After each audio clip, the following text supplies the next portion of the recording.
സൂത്രൻ. ശരി, എൻ്റെ ഒരു അകന്ന ബന്ധു വന്നിട്ടുണ്ട്. അങ്ങേർക്ക് കാടൊക്കെ ചുറ്റി നടന്ന് കാണണമെന്ന്. എനിക്ക് ചുറ്റി നടന്ന് കാണണ്ട സൂത്ര. അല്ല, ഞാൻ ഒറ്റയ്ക്ക് ശരിയാവില്ല. പുള്ളി അല്പം കുഴപ്പക്കാരനാ. എന്താ എപ്പോഴാ ചെയ്യുന്നേ എന്നറിയില്ല. ഏട്ടാ, ഇതാണ് ശരി, എൻ്റെ ഫ്രണ്ട്. ഹലോ, അറിയുമോ? എന്താ എപ്പോഴാ ചെയ്യുന്നേ എന്നല്ലേ, അതറിയില്ല. എന്താ കൈവിടാത്തെ? കൈ പിടിച്ചു കുലുക്കുമ്പോൾ ഇങ്ങയുടെ വയറ് കുലുക്കുന്നത് കാണാൻ നല്ല രസം. വീട് നമുക്ക് നടക്കാൻ പോകാം. ഓ, അത് മറന്നു. വാ. എന്താ ചേട്ടാ ഇത്? നോക്കിയപ്പോ ഒരു വരക്ക് നീളം കുറവ്, അത് വരച്ചതായി. മൂടം മഞ്ഞ താഴെ കാണുന്നില്ലേ?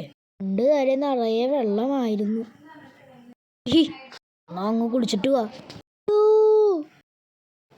അയ്യോ, ശരു, വെള്ളത്തിലല്ല. എങ്കിൽ ഞാനും ചാടാം. അയ്യോ, കുളിക്കാൻ വെച്ച വെള്ളമാ.